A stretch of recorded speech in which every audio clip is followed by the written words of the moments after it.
নমস্কার তোমাদের সবাইকে সানাস স্মাইল এডুকেশন সেন্টারে স্বাগত জানিয়ে আজকের ক্লাসটি শুরু করছি। আজকে তোমাদের সঙ্গে আলোচনা করব তোমরা যারা নবম শ্রেণীর তৃতীয় পর্যায়ক্রমিক মূল্যায়ন পরীক্ষা দেবে তোমাদের জন্য রায় ও মার্টিন প্রশ্নবিচিত্র থেকে আজকে সমাধান করব ভূগোল বিষয়ে মডেল নাম্বার 3 অর্থাৎ 3 নম্বর স্কুলে সমাধান করে দেখাবো। চলো দেরি না করে মূল বিষয়ে যাওয়া যাক। দেখো প্রথমে আছে একে উঁচু স্থান থেকে দিগন্ত রেখাকে দেখতে লাগে বৃত্তাকার, অপশন এ। দুই দেখো পৃথিবীর দুই মেরু ও আবর্তনের গতিবেগ হলো, উত্তরটা লিখবে অপশন সি। তিনে দেখো, আচ্ছা এই প্রশ্নটা আমি একটু ডাউট আছে, হ্যাঁ তোমরা একটু দেখে নিও। আচ্ছা তোমাদের কাছে একটি প্রশ্ন রাখলাম, অবশ্যই কমেন্ট বক্সে জানাবে। প্রশ্নটি হলো একটি আন্তর্জাতিক স্কেলের নাম বলবে, হ্যাঁ একটি আন্তর্জাতিক স্কেলের নাম। চারে দেখো প্রতি 1 ডিগ্রি অন্তর মোট অক্ষরেখার সংখ্যা, উত্তরটা লিখবে 179টি, অপশন বি। 5 দেখো একটি পুনর্ভব সম্পদের উদাহরণ দেওয়া, উত্তরটা লিখবে সূর্যালোক, অপশন এ। 6 দেখো স্বর্গমোচন ঘটে মূলত গ্রানাইট শিলায়, অপশন বি। পরবর্তী দেখো 7 দাগের প্রশ্নের উত্তরটা হবে অপশন ডি ব্যারেন স্তূপ পর্বতের শীর্ষদেশ, উত্তরটা হবে চ্যাপ্টা, অপশন বি। 9 দেখো উত্তরটা হবে কর্কট ক্রান্তি রেখা, অপশন এ। 10 দেখো উত্তর পূর্ব ভারতের প্রবেশদ্বার বলা হয় শিলিগুড়িকে, অপশন ডি। 11 দাগে দেখো তিলপাড়া ব্যারেজ যে নদীর উপর অবস্থিত তা হলো এর উত্তর হবে ময়ূরাক্ষী, অপশন ডি। 12 দেখো উত্তরবঙ্গের প্রধান নদী হলো তিস্তা, অপশন বি। 13 দাগে দেখো উত্তরটা হবে অনুপাত স্কেল, অপশন বি। 14 দাগে দেখো উত্তরটা হবে অপশন এ পর্বত বেষ্টিত। পরবর্তী দেখো শূন্যস্থান পরে কি আছে, এক একটা নরওয়েকে নিশীথ সূর্যের দেশ বলা হয়। 2 হচ্ছে কোন স্থান তার প্রতিবাদ স্থানের সময়ের পার্থক্য 12 ঘন্টা। 3 দেখো মালদার পূর্বাংশের ভূমিভাগ বারিন নামে পরিচিত। 4 দেখো পৃথিবীর অপর নাম নীল গ্রহ। 5 দেখো দাবানল এক ধরনের প্রাকৃতিক দুর্যোগ। 6 দামোদরকে বাংলার দুঃখ বলা হয়। 7 দেখো আউশ ধান খারিফ শস্যের উদাহরণ। দেখো কি আছে ঠিক ভুল, একেরটা হবে ঠিক, 2 হবে ভুল, 3 হবে ঠিক, 4 হবে ঠিক, 5 হবে ভুল, 6 হবে ঠিক, 7 হবে ঠিক। পরবর্তী প্রশ্ন দেখো কি আছে, সৌরদিন অপেক্ষা নক্ষত্র দিনের সময় কতটা কম, উত্তর লিখবে প্রায় 4 মিনিট। 2 দেখো পশ্চিমবঙ্গের কোথায় পাট গবেষণা কেন্দ্র রয়েছে, উত্তর লিখবে ব্যারাকপুরের নীলগঞ্জে। 3 দেখো কোন শিল্পকে সকল শিল্পের মূল বলা হয়, উত্তরটা লিখবে লৌহ ইস্পাত শিল্প। 4 দেখো পশ্চিমবঙ্গের কোথায় ডেয়ারি শিল্প কেন্দ্র গড়ে উঠেছে, উত্তর লিখবে হুগলি জেলার ডানকুনিতে। 5 দেখো সেল এর সম্পূর্ণ নাম কি, উত্তরটা দেখো steel authority of India limited. বানানটা একটু দেখে নিও। 6 দেখো তিস্তা নদী কোন হিমবাহ থেকে সৃষ্টি হয়েছে, উত্তরটা লিখবে জেমু হিমবাহ। 7 দেখো পাঁচ সংস্থান তত্ত্বের জনক কাকে বলা হয়, উইলসন ও পিচো। পরবর্তী দেখো কি আছে, কয়স্তম্ভের সঙ্গে ক্ষয়স্তম্ভ মিলাও, 1 হবে বি, 2 হবে এ, 3 হবে ডি, 4 হবে সি। পরবর্তী দেখো বিভাগ গয়ে কি আছে, একে আছে জিপিএস এর প্রধান দুটি ব্যবহার লেখো। দেখো প্রশ্নের উত্তর জিপিএস এর ব্যবহার, এখানে দেখো বেশ কিছু দেওয়া আছে, তোমরা এখান থেকে পড়ে নিয়ে লিখবে। দেখে নাও, মোটামুটি 8টা দেখলাম, এখান থেকে পড়ে নিয়ে লিখবে। পরেরটা দেখো জিএমটি কি, দেখো প্রশ্নের উত্তর জিএমটি দেখে নাও জিএমটি কি।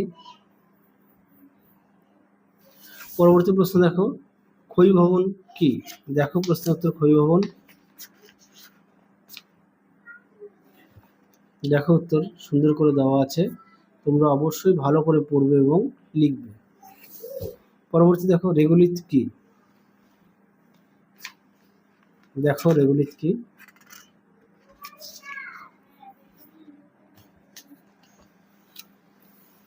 দেখো রেগুলিত কি, উত্তরটি এখান থেকে লিখবে, দেখে নাও এই পর্যন্ত লিখবে। পরবর্তী দেখো অভিগত গোলক কাকে বলে, দেখো প্রশ্নের উত্তর অভিগত গোলক কাকে বলে।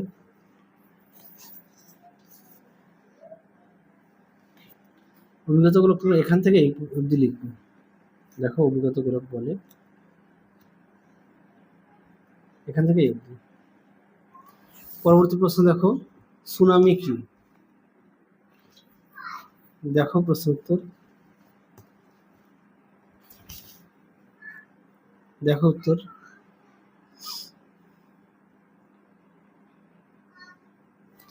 পরবর্তী প্রশ্ন দেখো কি আছে, 4 দাগের খাদ্য প্রক্রিয়াকরণ শিল্প কাকে বলে? দেখো প্রশ্নের উত্তর।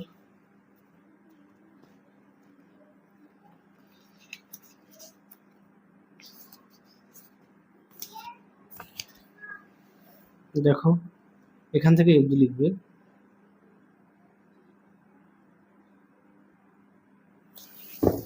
পরবর্তী দেখো কি আছে, জায়িদ শস্য কাকে বলে? আচ্ছা, এই প্রশ্নটা আগের সেটে দেখানো আছে, একটু দেখে নিও।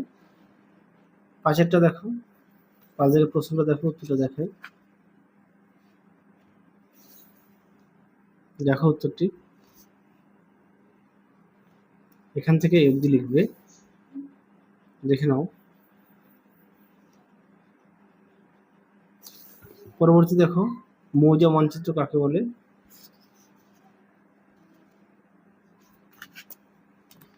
দেখো উত্তর। এখান থেকে এই পর্যন্ত লিখবে, সঙ্গে না অবশ্যই সংজ্ঞা দিও, অন্তত দুটো হলেও দেবে, যেহেতু 2 নম্বর। পরবর্তী দেখো, ছায়াবৃত্ত কাকে বলে?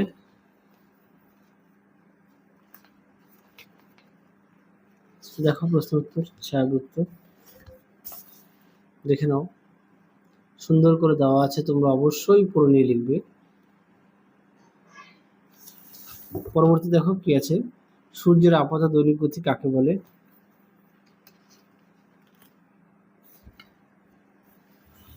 দেখো উত্তর। এখান থেকে লিখবে।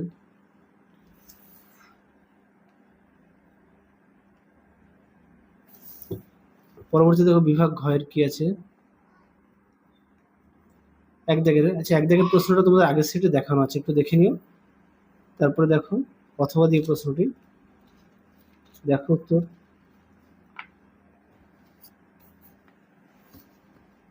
দেখো উত্তর।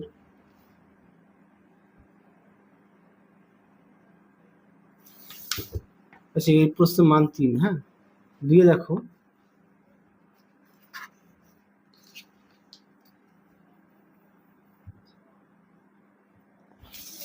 দেখো পার্থক্য দেওয়া আছে, অবশ্যই বিষয়গুলো উল্লেখ করবে।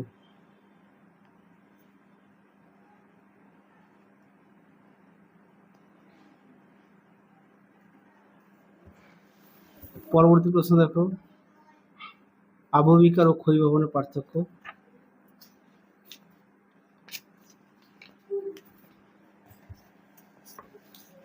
দেখো উত্তর।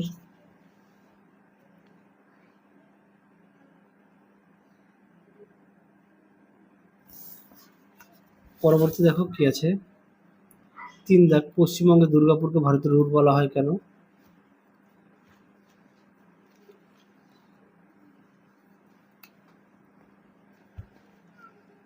আচ্ছা, এই প্রশ্নটা না আমি তোমাদের একটু ছোট করে দেখাচ্ছি, যেহেতু 2 নম্বরের এটা, তোমরা এর সঙ্গে পাঠ্য বইটা একটু পড়ে নেবে। হ্যাঁ, এটুখানে লিখলে কিন্তু নাম্বারটা ভালো দেবে না। পরবর্তী দেখো, পশ্চিমবঙ্গের চা শিল্পের বর্তমান সমস্যা। দেখো, চা শিল্পের সমস্যা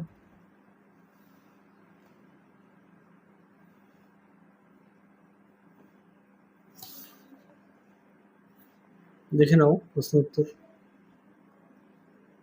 এই পর্যন্ত লিখবে। পরবর্তী দেখো, 4 দাগে, মানব জীবনের উপর পর্বতের প্রভাব। দেখো উত্তর।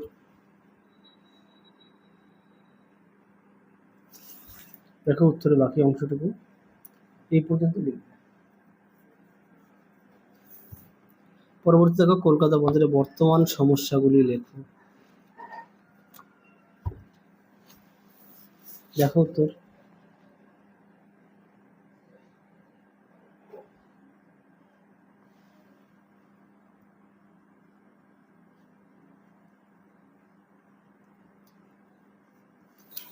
পরবর্তী দেখো কি আছে, পরবর্তী দেখো, বিভাগ উময়ের 1 দাগে, পশ্চিমবঙ্গের চা চাষের অনুকূল পরিবেশ আলোচনা করো। আচ্ছা, এই প্রশ্নের উত্তরগুলো কিন্তু, হ্যাঁ, প্রশ্নের মান 5।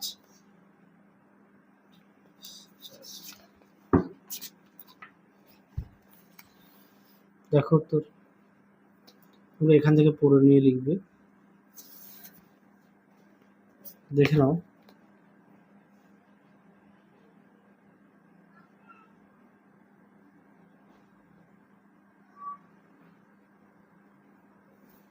এই পর্যন্ত লিখবে।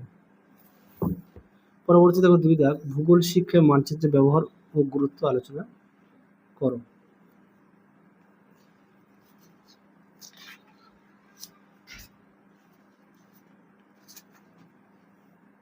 দেখো উত্তরটি দেখে নাও।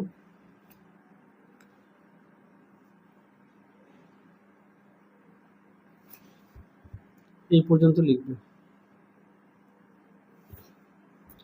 3 দেখো পশ্চিমবঙ্গের খাদ্য প্রক্রিয়াকরণ শিল্পের উন্নতি করো। দেখো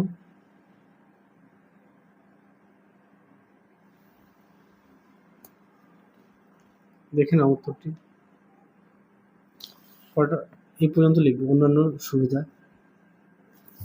পরবর্তী দেখো বি দাগের কি আছে, বিপর্যয় ব্যবস্থাপনার পদ্ধতিগুলি আলোচনা করো।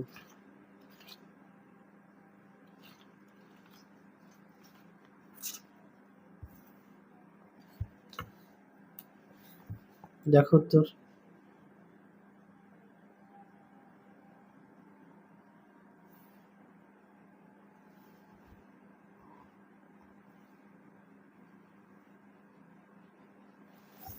পরবর্তী দেখো 2 দাগের প্রশ্ন উত্তরটা দেখো।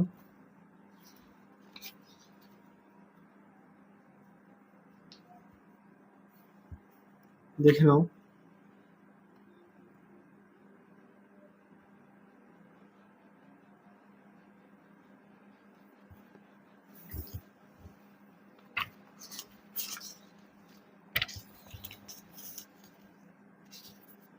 দেখো উত্তর।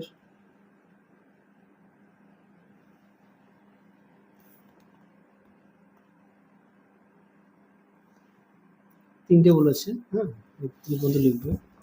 শেষ প্রশ্ন দেখো, রাসায়নিক আবহবিজ্ঞানের প্রক্রিয়া সংক্ষেপে আলোচনা করো। দেখো এই প্রশ্নটা আগের সেটা দেখানো আছে,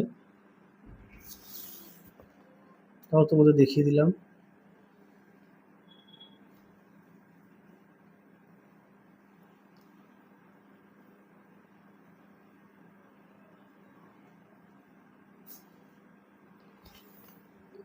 এই পর্যন্ত লিখবে। তাহলে চলো আজকের মতো এখানেই সমাপ্ত করছি, আবার দেখা হবে পরবর্তী ভিডিওতে। তোমরা সবাই সুস্থ থেকো, ভালো থেকো, আজকের মতো টাটা।